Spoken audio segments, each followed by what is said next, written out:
لیکن جنہوں نے اپنے فتنہ بنانا ہے اسلام میں، تو مرزائی یہ کہتے ہیں کہ نہیں، بعد میں بھی نبی آ سکتے ہیں۔ مرزائی جو ہیں احمدی، وہ کہتے ہیں اور بھی نبی آ سکتے ہیں، بلکہ غلام محمد بھی نبی ہے، طاہر بھی نبی ہے۔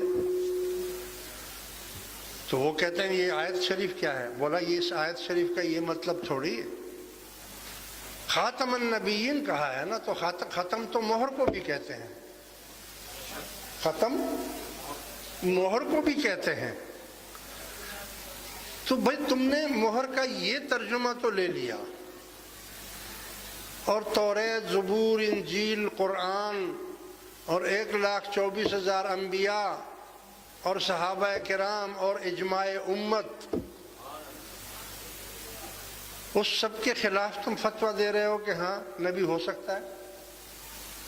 تو ایک ہی بات کے ترجمہ، یعنی اس ترجمے کا غلط فائدہ اٹھا رہے ہو نا، ہیں؟